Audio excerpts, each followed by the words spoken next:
Welcome back to another episode of On the Brink.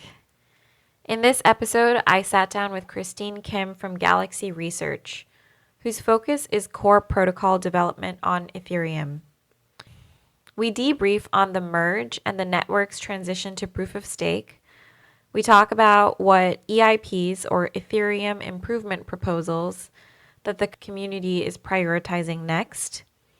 We discuss how institutional investor interest in the asset has changed heading into this upgrade, as well as challenges that the network is facing related to decentralization and censorship, and potential solutions to these threats. Christine has an incredible ability to break down technical concepts, and I hope you'll learn as much from her as I did.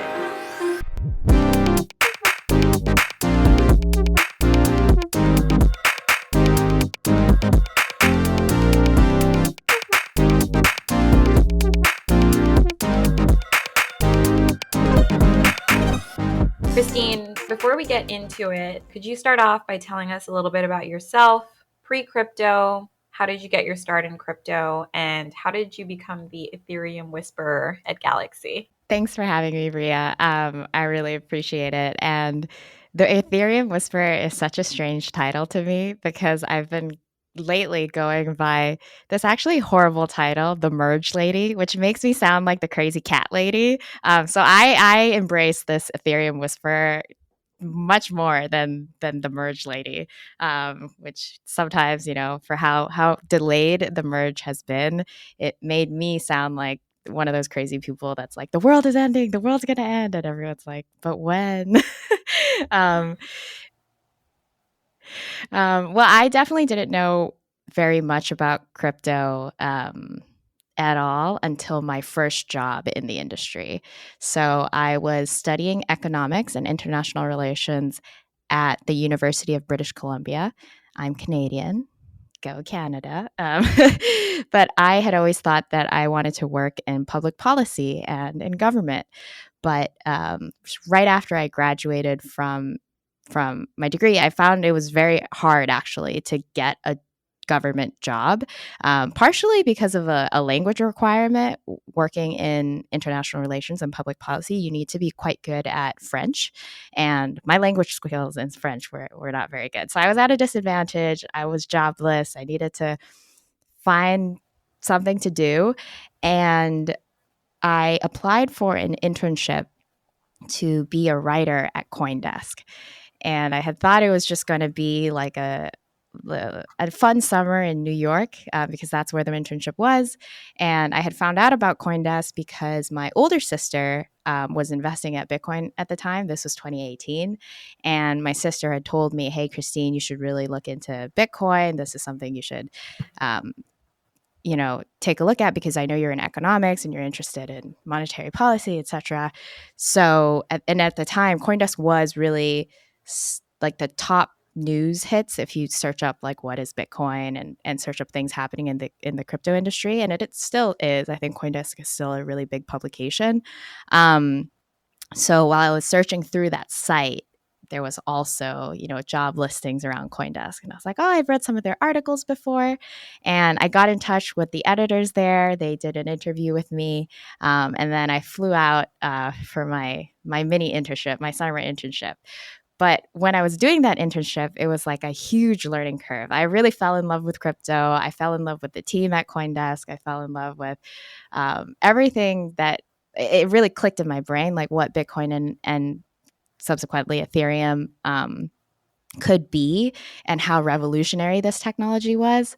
And at the time, there wasn't very much activity of like innovation happening around Bitcoin. A lot of the activity, a lot of the cool use cases around how you could use blockchain technology for things beyond just peer-to-peer payments was all happening on Ethereum at the time. There wasn't like a Solana or an Avalanche back in 2018. It was just on Ethereum. So as a reporter, a lot of the headlines were somehow related to Ethereum rather than Bitcoin. So as a general like summer internship person, I naturally gravitated towards Ethereum and learned about it a lot more faster than Bitcoin. And I just kept at it. I think, after that internship, I was given a job to stick on as a tech reporter. I had kind of an affinity towards explaining the more technical concepts around Ethereum. And then, more and more, I wanted to dig deeper into certain topics rather than just general news. And CoinDesk gave me the opportunity to switch over to research and do more long form reporting, which I specialized even more into digging deeper into Ethereum's code and its protocol. Um, and then, as the CoinDesk research team was kind of winding down, I jumped ship and joined a new research team here at Galaxy. And I've still continued to do a lot of the same work, like focusing on Ethereum, focusing on Ethereum's protocol development.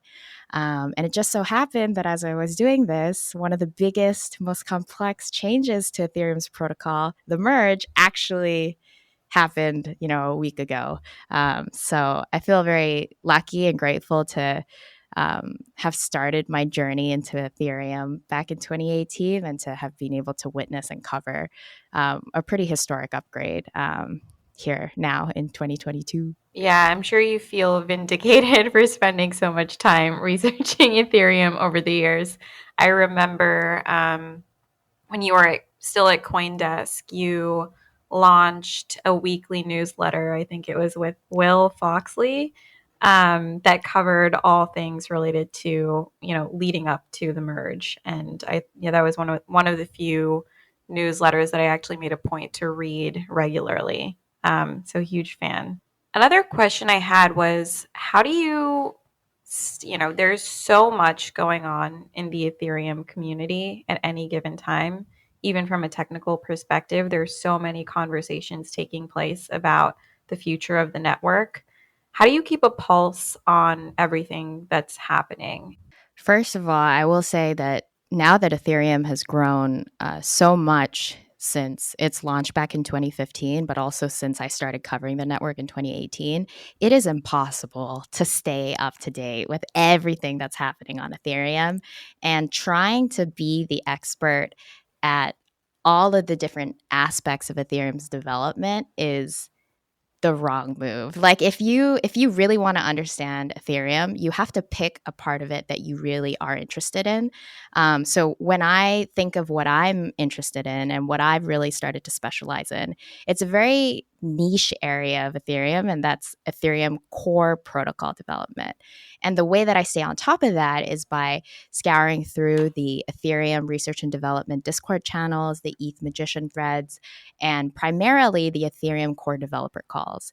This is where developers discuss protocol upgrades on Ethereum. They do planning around big upcoming upgrades. Before it was the merge, but now it'll be Shanghai.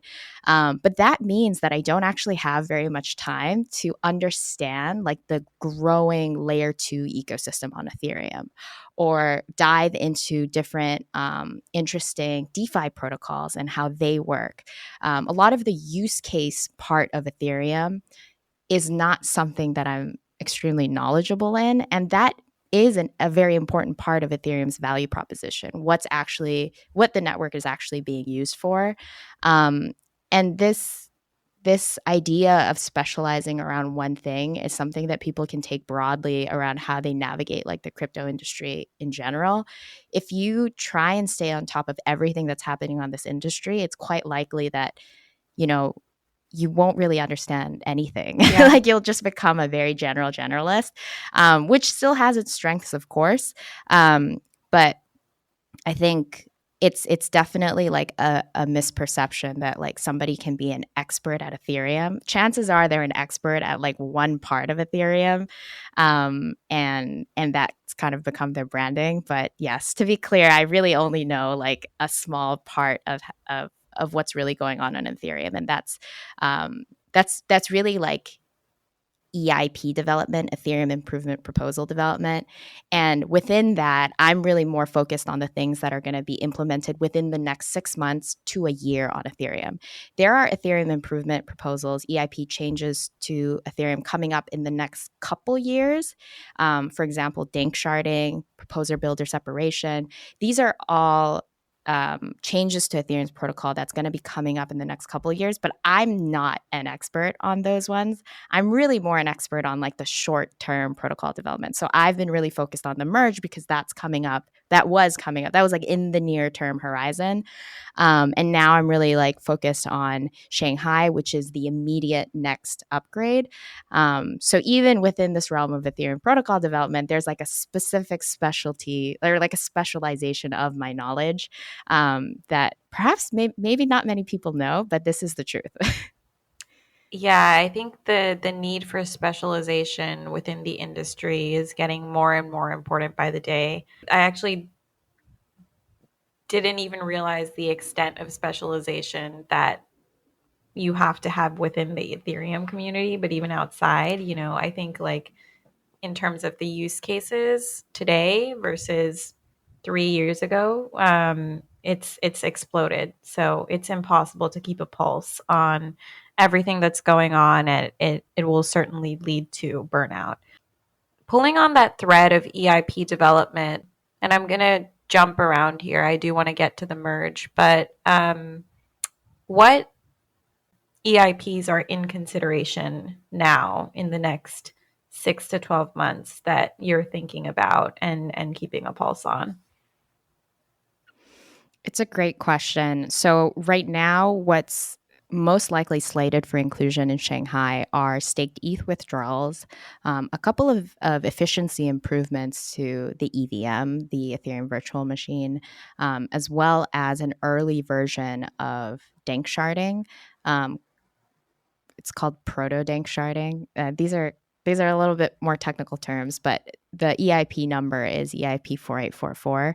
And what it does is it creates like a new transaction type on Ethereum that and a new probably a new fee market on Ethereum just for roll up transactions. So like on layer twos, whenever you confirm down a batch of transactions to the base layer of Ethereum, currently on Ethereum, those are all regular transactions. They're just like user transactions. They're part of the same fee market. But after EIP 4844, what could happen is that the cost of these rollups confirming down a batch of transactions to the protocol layer, it could get significantly cheaper because there will be a dedicated fee market for just those types of transactions and dedicated block space specifically to support the rollup ecosystem of Ethereum. So those are like some of the scalability improvements that are now being discussed for Shanghai. And developers, I believe, are going to start more rigorously testing these EIPs after DevCon. Um, but I think those are the two main ones, like staked ETH withdrawals and then prototank sharding that I think are being considered, and some other minor improvements. And then one last thing that I'll include is perhaps some minor changes to reduce the redundancy in Ethereum's protocol now that the merge is complete.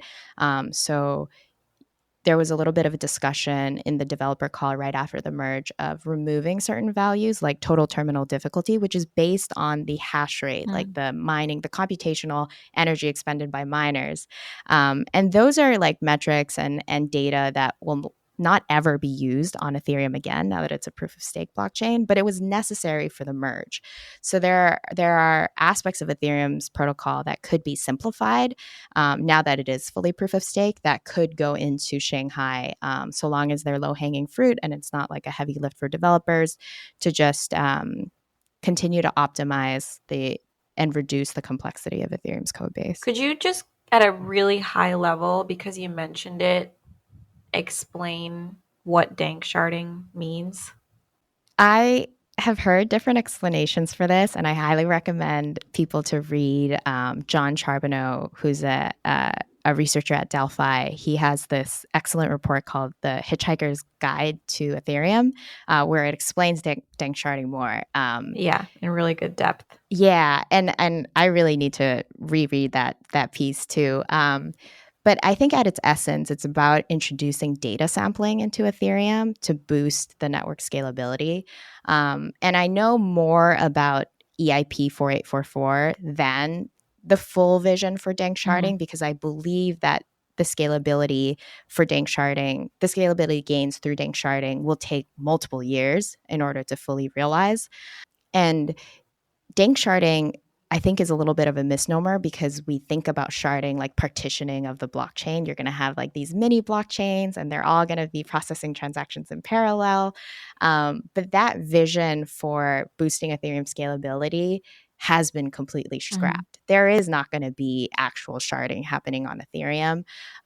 Transactions will still be processed on one main protocol. However, Ethereum through dank sharding is going to be pursuing a more modular approach to scalability. And dank sharding, I think the purpose of it is really to better support a layer two ecosystem so that if all of user transactions, decentralized applications live on a layer two, the protocol level of Ethereum should still be able to support really, really cheap um, really cheap finalization for these rollups.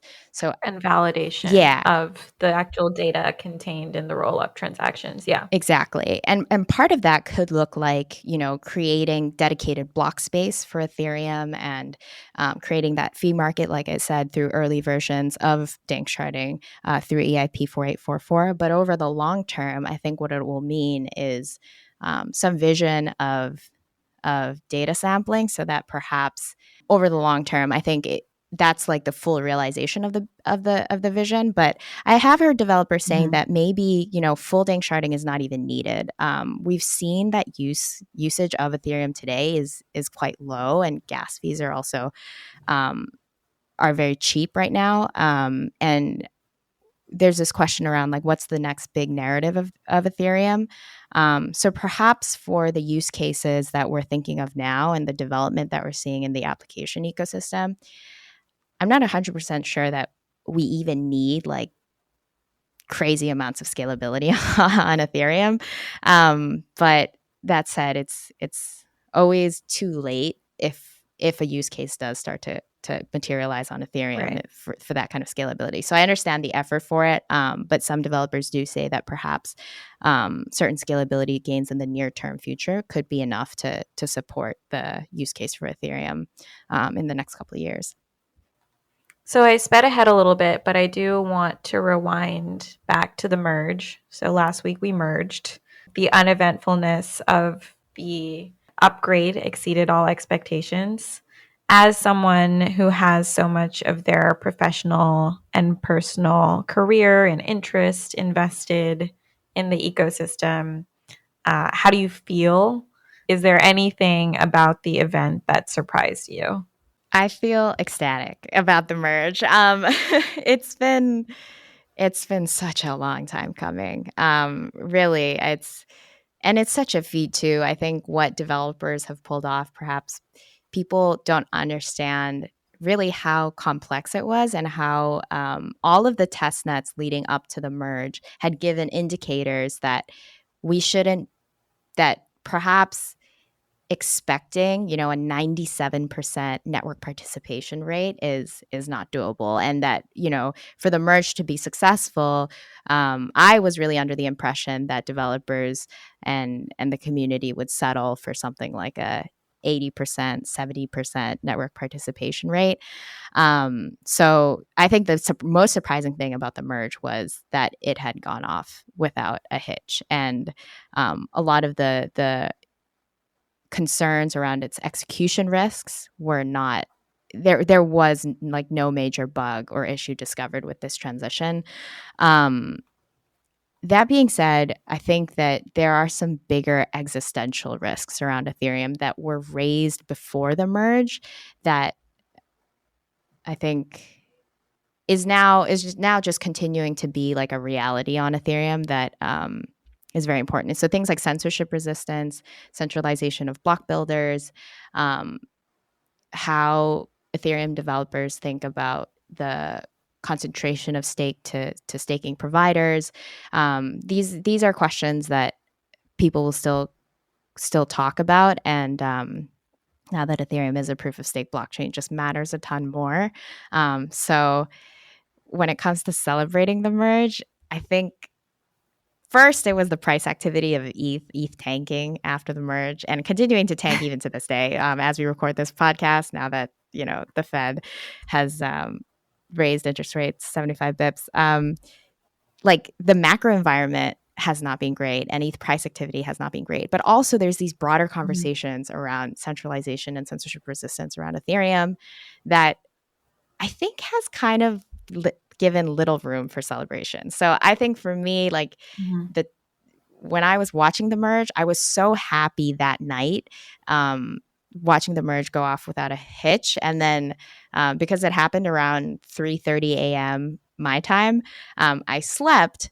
And then when I woke up, I didn't wake up to something really great. Like I just woke up to kind of, okay, now it's done. Like heads down, we should start working and talking about these other big conversations that really we don't have like immediate, implementable solutions for, especially when it comes to centralization, when it comes to scalability, when it comes to statelessness, like you name it. It's just more bigger problems to kind of tackle. And I think that has kind of been discouraging, to be quite honest. And the markets have not like rallied post merge, but we're only a week in. So maybe Ethereum just needs more time.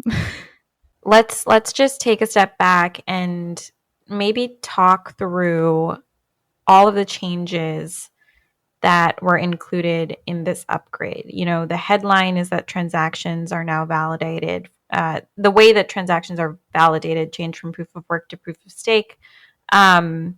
But were there other changes that are included in this upgrade that you think flew under the radar?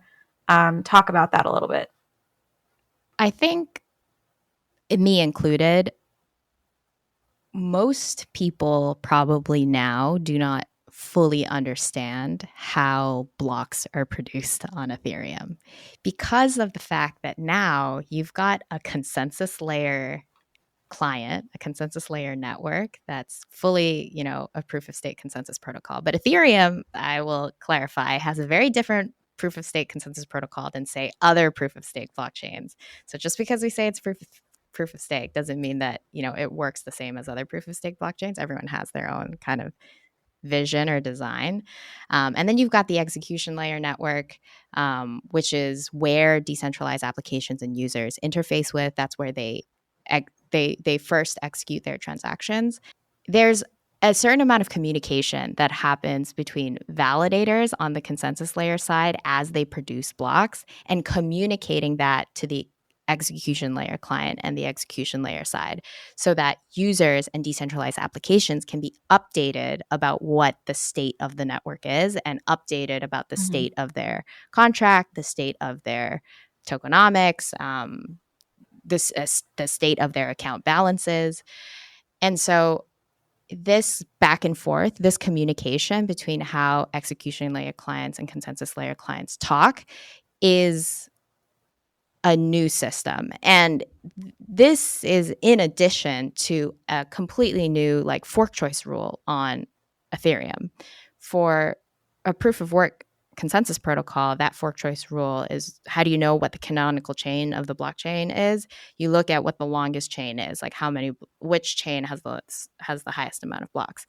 But on Ethereum, now that it's a proof of stake blockchain, it's the longest chain rule doesn't work. It's now about, achieving these certain checkpoints, like the justified checkpoint, the finalization checkpoint, and what logic validators are using to determine which chain to build off of. And that is a whole nother topic of conversation and study that certain core developers like Ben Edgington is even writing a book about, like an entire book just explaining how the consensus layer of Ethereum works. So truly, I think there's quite a lot. There's probably quite a lot about Ethereum's code base that has changed, but unfortunately, I only know the high level of, okay, well, the result of this is that electricity consumption has decreased by 99%.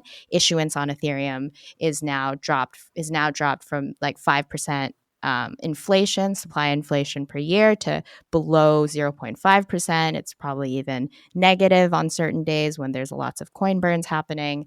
Um, you know, now validators can earn priority fees and MEV, and they can move that money around. There's like a bunch of results, impacts from the merge that can be very easily explained, but the code base of Ethereum, like why certain blocks are getting validated versus other blocks, how orphan blocks are created, these conversations, I think there's a lot that's changed that unfortunately I think Most people is will never fully understand. yeah yeah, including myself.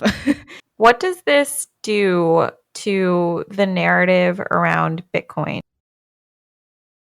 Clearly, like you said, this upgrade reduced the energy that the network consumes by 99%. And I think there is some data point that said that global electricity consumption went down by, was it 0.2%? As I've seen this. Ethereum, yeah. So that's, talk a little bit about the narrative around Bitcoin through that lens and also through the lens of ETH, the asset potentially becoming now a deflationary asset. I think this switch from proof of work to proof of stake is a great narrative boost for Ethereum, and especially once user activity ramps back up on Ethereum, which it will. It always has historically on Ethereum. Historically, like block space on Ethereum has been near at capacity, like consistently. I really think that being able to point to the fact that block production doesn't consume as much energy, ETH as an asset that is now incentivizing people to hold on to it, to stake it as collateral and earn yield on it, as opposed to selling it as a miner. I think all of that is really great for the investment narrative of Ethereum, but I would definitely push back on this idea that now that Ethereum is proof of stake, Bitcoin's narrative is somehow a lot harder to argue, because for a very long time, the switch to proof of stake has always been on Ethereum's roadmap. So when the Ethereum community is kind of lambasted for using proof of work and the amount of energy consumed, Ethereum has quite often pointed to the fact that no, well, we're going to transition away from proof of work at some point. I don't think that there was many arguments supporting proof of work from the Ethereum side. So I don't think that Bitcoiners really like linked arms with Ethereum as both as like proof of work blockchains, and now suddenly Ethereum is like turning around and being like, oh no, you guys suck. I think like Bitcoiners have always kind of been in this like in a league of its own in trying to argue the benefits of proof of work. That has always, I think, always been the case. Right. And I don't think that Ethereum being a proof of work blockchain was really ever something that the Ethereum community was all that happy about. I think that now that Ethereum really is a proof of stake blockchain, there's an opportunity for Bitcoiners to once again defend their rationale for why mining machines are a very productive way to use electricity, and correct this weird idea that somehow energy, like the power mix and the energy generation for miners is more negative to the ESG narrative. Even without Bitcoin miners, the way that we generate energy in this world is a certain power mix, and it's not really geared towards renewable sources of energy.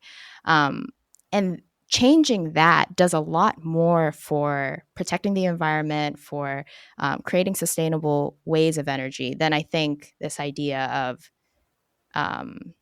than I think than I think looking at Bitcoin looking at Bitcoin as the reason why there's like bad sources of energy. Like Bitcoin miners they don't really, they're just looking for the cheapest way. They're just looking for the cheapest way to create wherever they can get their electricity. And if it is that like the power mix of our world today is that most of our energy is, generated by coal or whatever it is, that's the way that Bitcoin miners are going to get fueled. Like that power has been created and that electricity is there. And, part of it is going to Bitcoin miners and other parts of it are going to, I don't know, powering your TV or whatever it is that you use in the house. But that's a very nuanced conversation to have, and I think Bitcoiners traditionally have not done a great job in explaining that narrative. So I think it's just an opportunity for Bitcoiners to like correct this very wrong assumption that miners are the reason why there's like bad energy sources and a greater use of like unrenewable sources of energy. If anything, Bitcoin miners are really trying to push and help, improve the energy mix of the U.S. Now that a lot of public Bitcoin mining companies are located in the U.S. Um, and I think that battle and that conversation has always been their own to fight.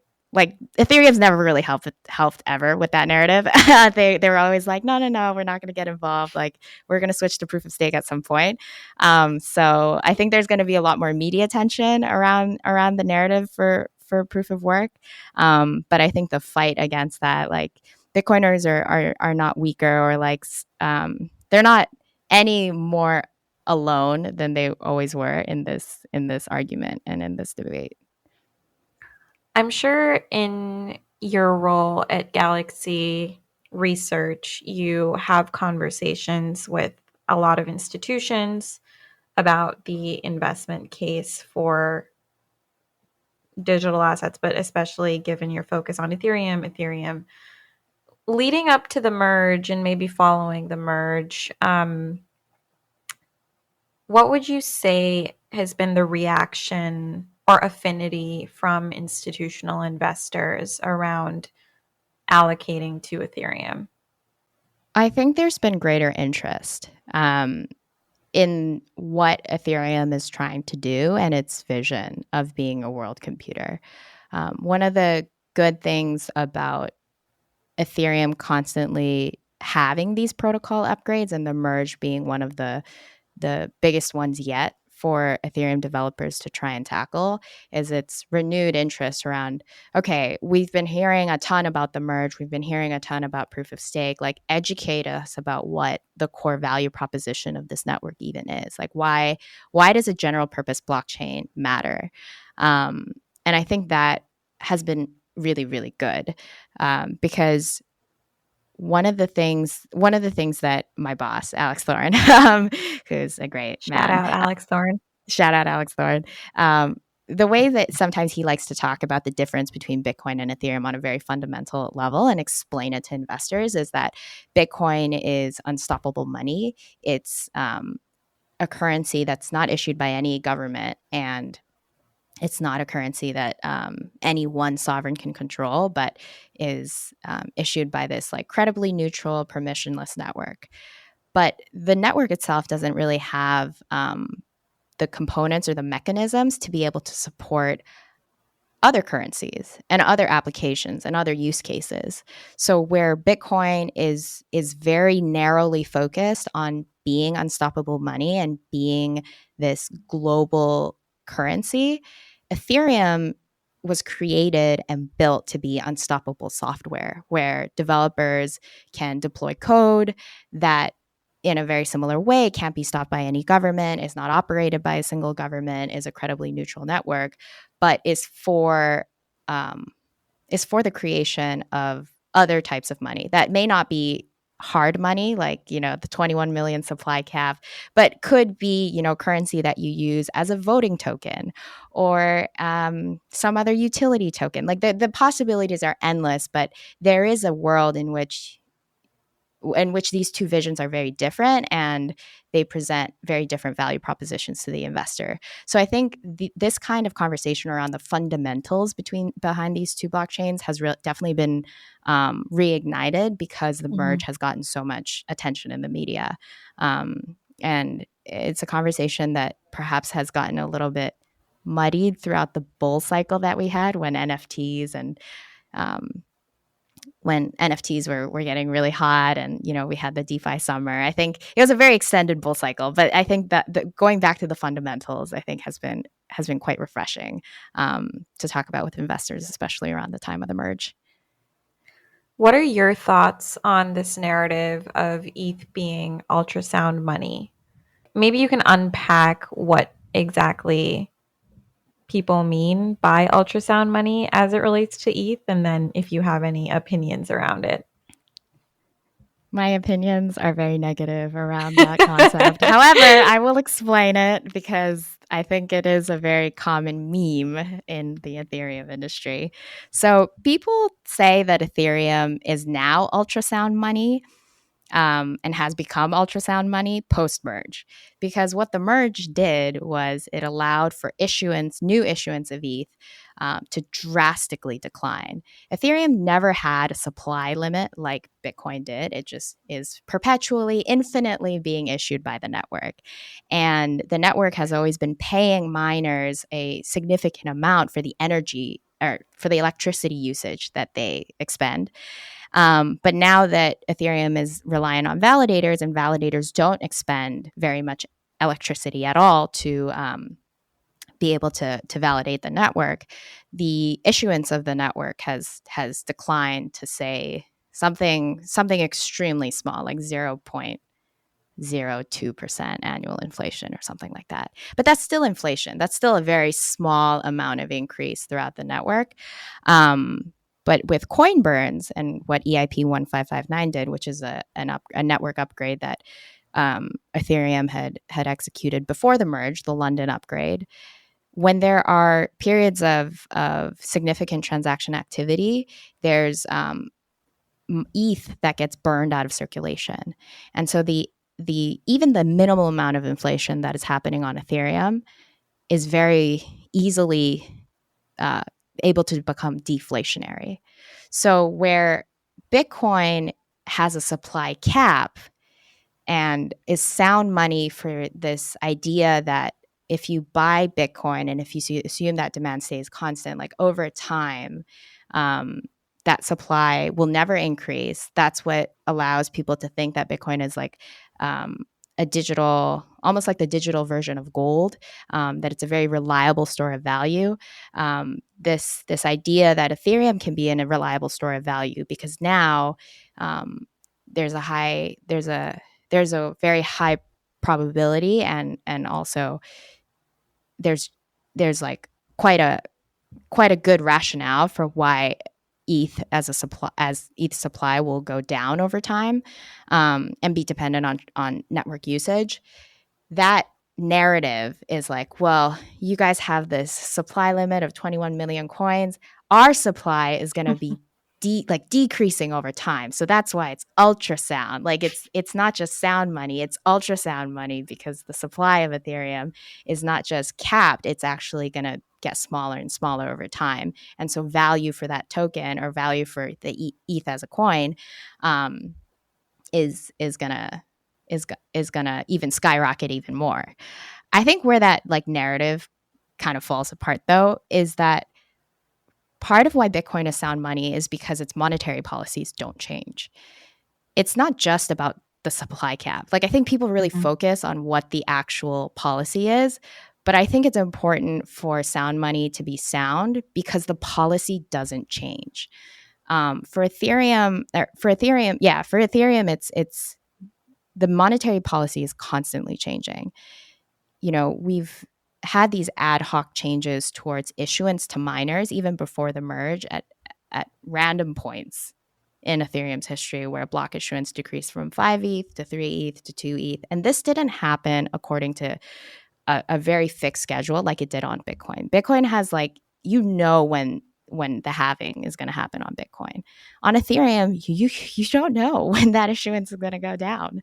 And I think with this dynamic dynamic burn and the fact that supply on Ethereum and issuance on Ethereum changes according to how many validators are on the network versus not, I think it's still pretty hard to predict the growth of supply on Ethereum.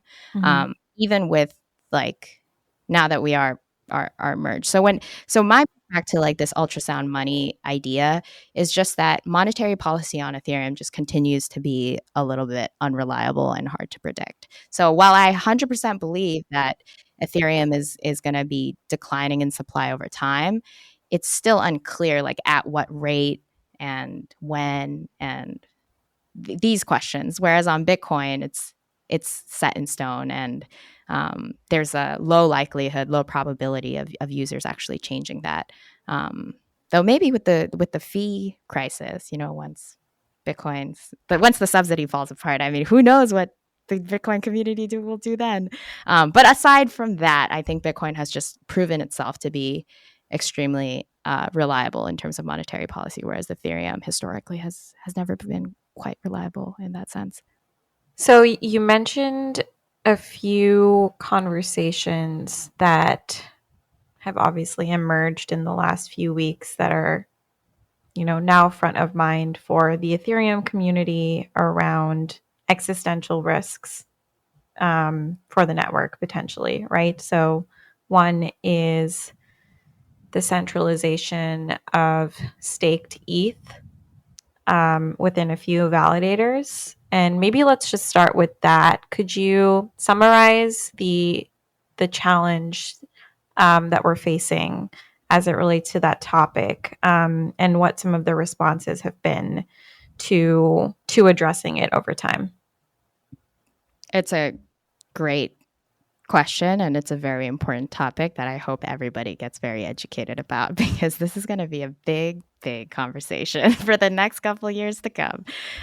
So the concern is that Ethereum, the amount of stake that a individual or an entity controls, that's directly what enables them to be validators on Ethereum. And validators are the people that are able to propose blocks and confirm transactions. So they're core to the operation of the blockchain. And in order to be a validator, you need to stake at least 32 ETH. So the importance of staking pools, staking providers, and large amounts of ETH getting concentrated to a single entity, that is it's a direct threat to Ethereum as a blockchain and its operations. Because if you're able to halt a significant amount of validators by halting, the few entities that control those validators, then you can significantly damage, the liveliness of Ethereum. So, but so that's like kind of why stake really matters, and why the control of stake really matters. One kind of pushback to this idea is that, well, okay, so there were a handful of mining pools that also controlled block production on Ethereum before the merge. And, targeting those mining pools and the operation of those mining pools would have the same impact as targeting, those large staking providers on Ethereum, and disrupting the operations of Ethereum in that way. So like staking pools and mining pools, it's the same kind of centralization. That's like a common pushback I hear, and I see like part of the merit to that argument. But I think one of the things that changes a little bit with the merge dynamics, and with the fact that now we've got staking pools, is that some of the staking providers are publicly traded companies like Coinbase that are a lot more vulnerable to regulatory capture than, say, I think private mining pools that perhaps regulators were not so aware about. Whereas now they are very aware about cryptocurrency exchanges, which are some of the biggest staking providers on Ethereum. So there is a lot of conversation around how do we decentralize the amount of stake controlled by these entities, controlled by Coinbase, controlled by Kraken, controlled by Lido. And one of those is, well, the largest staking as a service provider is not necessarily a publicly traded company, so that's good. Lido is trying to pursue a roadmap towards decentralization of fully handing over all operations to a smart contract protocol, and that's great. There's also conversations around perhaps making the capital efficiency of decentralized alternatives like Rocket Pool, which is a fully decentralized staking provider. Like, how do we make them more competitive so that people start using them over, say, entities like Coinbase and Kraken? But to do that, you need to enable staked ETH withdrawals, because right now it's not possible for users to really even switch over their stake, even if they wanted to. So that's like one big area of conversation that's happening. But then there's also another area of centralization on Ethereum that's connected to MEV. MEV is maximal extractable value, and it's basically the additional amount of profit that validators can earn by reordering transactions in a block in a certain way. And in order to prevent validators from becoming centralized towards, because of MEV profits, like a single validator just becoming really, really great at identifying profitable MEV opportunities and also constructing the blocks themselves, Flashbots and Ethereum core developers have created an additional layer where that kind of competition for MEV can happen on an off-chain market operated by third-party relays. So there's a lot of conversation around how do we decentralize from that front and as well, from that attack vector. So this conversation is a pretty big one, and there's lots of different solutions. But I think one of the core like takeaways from this conversation is that it's very likely that there won't be like one single solution, and that decentralization is going to have to happen in stages.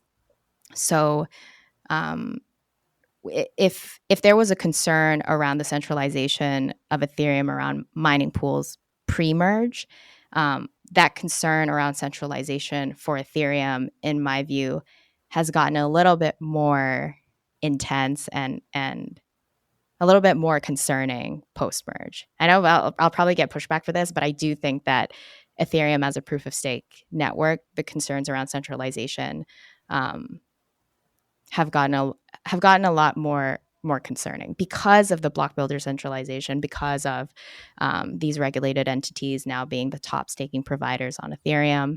I think these are conversations that that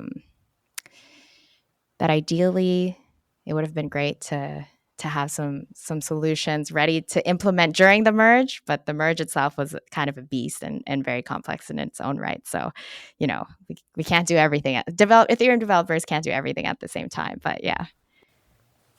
Yep, one problem to address at a time.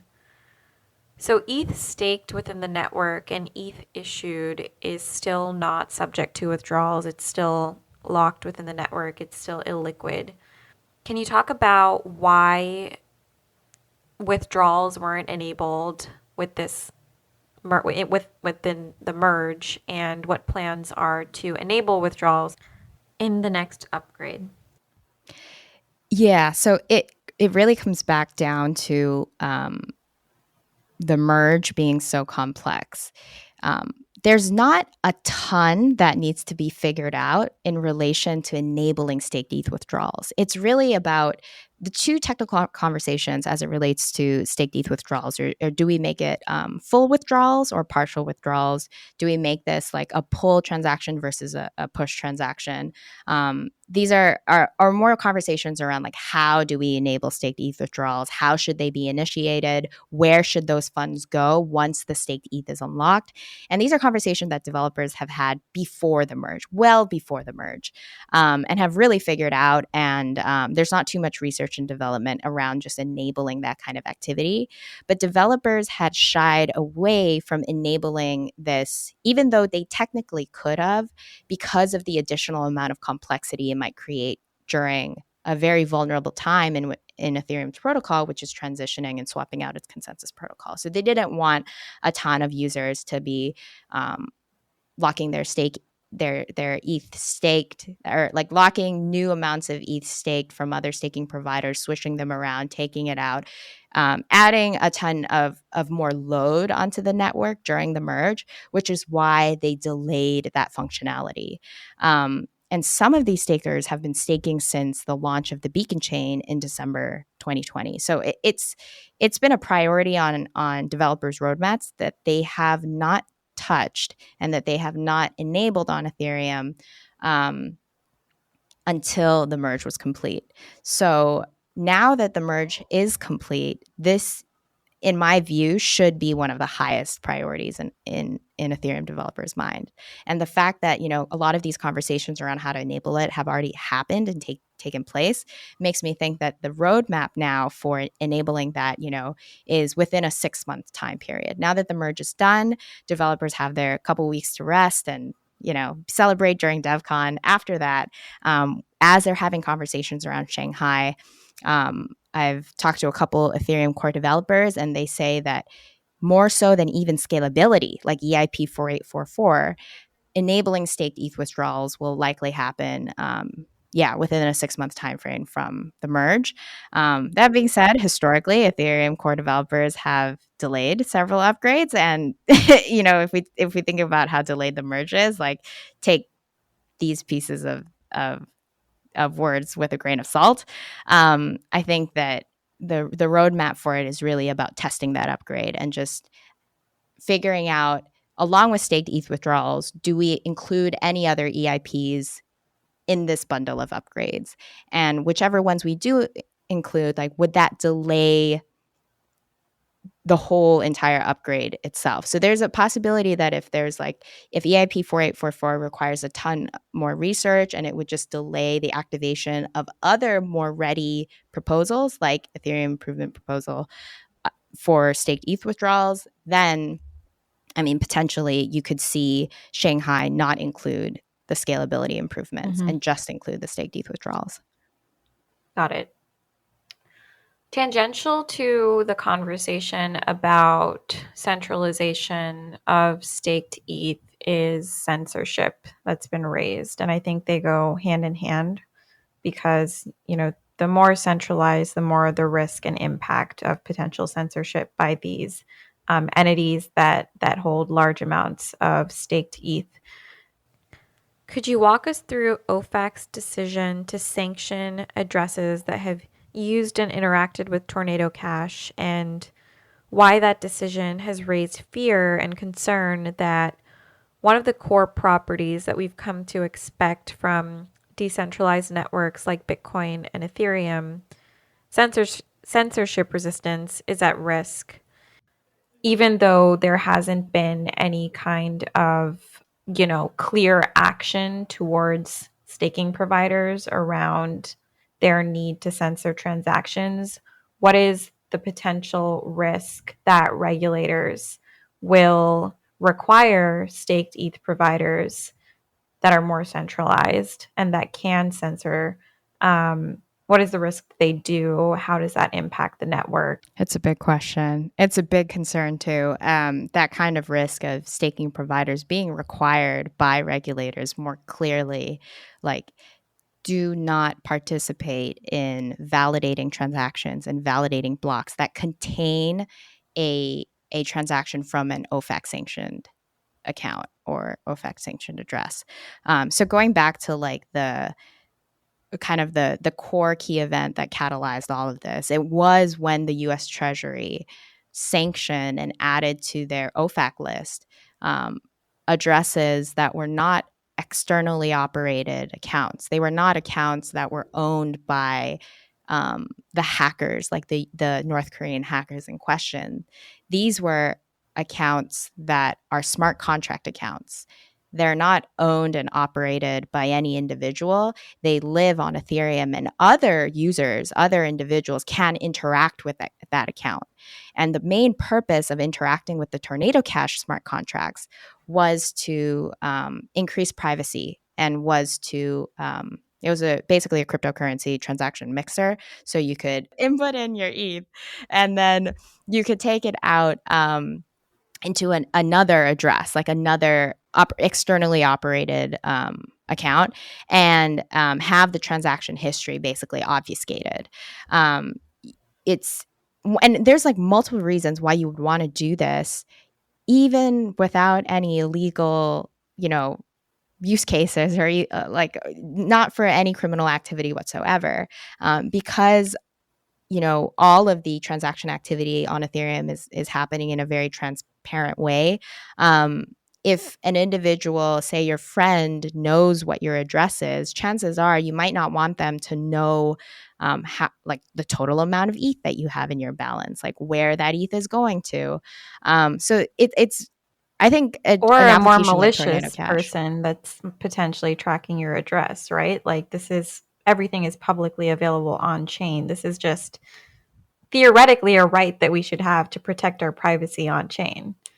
You would think, but there's also this understanding that the tool can be used for supporting the work of North Korean hackers. And so I think what was really shocking about this was that the U.S. Treasury, despite the use case for Tornado Cash and it being a tool for good and bad reasons, has put the entirety of that application on the OFAC list, on the list of sanctions. And so now I think there was a lot of pushback to this. There was these things called dusting attacks, where people were automatically dropping ETH that has went through the Touched. Tornado Cash mixer to like people's celebrities' wallets. And there was a certain amount of like clarity that had, or additional, I guess, like recognition of this by the U.S. Treasury. They had put out a couple weeks after their initial sanctioning. They had put out this like memo, this additional note saying that people who have been dusted attacked, or people who have interacted with the Tornado Cash address, if you send us information about why you were interacting with Tornado Cash, we'll give you like the green light to take your ETH out of that address, and clear you of any like illegal activity. Even though, again, like, you don't need to ask anybody's permission to interact with the Tornado Cash address, but it is now, there is this concern that anybody who does interact with the Tornado Cash address may be identified as maybe penalized by the U.S. Treasury for interacting with an address that is on the OFAC sanctions list. So Mm-hmm. people who care, so many people, I think, do care about that, and many, and rightly so. I mean, this is a very powerful tool that the U.S. government has, this ability to sanction, and so there are people who are rightly concerned about, I put ETH into the Tornado Cash address, or I received ETH from the Tornado Cash address, and I didn't do it for any illegal purposes. What do I do? Can I still access that ETH? And I think those questions had been raised all the way up to the U.S. Treasury, and the U.S. Treasury had released this additional guidance around, okay, well, like, let us know. But all that to say, now there's also questions around our staking providers. Are they in the clear for validating transactions that have touched the Tornado Cash addresses? And I think one of the arguments that are being made by staking providers is that even if we are not the ones to process these transactions will get processed by an independent validator operator, which does exist on Ethereum. I think around 1/3 of validators on Ethereum are just independently operated. And we will still be validating on top of a chain that has a history of transactions with the Tornado Mm-hmm. Cash address. So, like, is it really that effective to ask us to censor when we're still going to be validating the entire chain? But maybe that's also an argument that the U.S. Treasury really doesn't care about. But regardless of that, I think there's been some pretty heavy pushback from the Ethereum crypto community. I think Coinbase is supporting a lawsuit against the U.S. Treasury, I believe, with support from different Ethereum core developers that are trying to really get more clarity around this. And at the end of the day, I think there's a lot of development now trying to happen to make it so that even validator node operators themselves don't know the kind of transactions that are being included in blocks. So trying to enhance the privacy on Ethereum, I think, is now an initiative that is a lot that has grown in terms of priority. So I think the risk is there, and I think the risk is very. I think that one of the things about managing that risk from the side of staking providers is really about trying to gain regulatory clarity. Um, is the sanctioning of Tornado Cash, does it mean that now staking providers will have to censor transactions out of the blocks that they create? And if so, how deep does that censorship need to go? Is it just that perhaps people signing up to be a staker or a validator can't be an address on the OFAC sanctions list? Or does it mean like actual user transactions need to be censored from the block? What if it's a transaction that had interacted with the Tornado Cash address, but like 2 times removed? I think there's questions around like, is this implementable? To what extent do you implement it? And it's really about getting clarity. But sometimes no clarity. Sometimes you could maybe take that as, let's just assume the best and not do anything. But when you're thinking about the U.S. Treasury and when you're thinking about sanctions and stuff, it's better to err on the side of caution, which is why this is such a big topic and why so many applications outside of staking providers. We're talking about like Amphira, we're talking about other layers of Ethereum's tech stack have already, at least on like the user interfaces and more front-facing, user-facing applications have already started to censor transactions. Yeah, I think it's also unclear. I think erring on the side of caution probably makes sense because it's unclear if there is going to be any kind of like retroactive action against entities and providers that refuse to censor transactions and include transactions from sanctioned addresses. So you weren't kidding when you said that you have an incredible ability to break down really complex topics. This was awesome, Christine. We're nearing the end of our time together on the podcast, but I think we definitely need to get you on every time there is a major upgrade in Ethereum, because this was incredibly detailed, easy to understand. I'm excited for our audience to hear this. Thank you so much for your time. Thank you, Ria. I really appreciated our conversation, and thank you so much for all those kind words. I will say that throughout this interview, I had like 40 questions for you, and I was like, maybe I should be the one interviewing Ria and the way that she's looking at the landscape of Ethereum now that all of this stuff has really blown up, and now that Ethereum is a proof of stake blockchain. So same thing goes to you. I think we're going to have to do a podcast on Galaxy Brains or some way for me to also interview you and pick your brain about things in the crypto space. I would love that. We'll definitely make that happen. Christine, what's the best way for our listeners to stay on top of the work that you're doing, follow you, read your research even? For sure. So the best way to stay on top of my research is by following me on Twitter at Christine, Christine _ D Kim. That's my handle. But I will also give a shout out to the weekly newsletters that both me and the rest of Galaxy Research puts out. We really cover so much around the crypto space, and we do a weekly newsletter where we identify like the 3 big stories of crypto. Some of it is Bitcoin related, some of it is Ethereum related. Sometimes we even throw in a little Solana and Avalanche in there. Something for everybody. But we give like our insights and our takes about like why this matters. So if you're interested in signing up for that newsletter, and that's also where we publish and highlight a lot of the work of our analysts. If you want to sign up for that newsletter, it's the Galaxy Research Brief. Go to galaxy.com, and under insights, you can sign up for all of our great content there. I'll definitely link that. Second, how incredible everything that Galaxy Research publishes is. It is one of, if not my favorite, research team in the space. So second that. Thank you so much, Christine. My pleasure, Ria. Thank you for having me.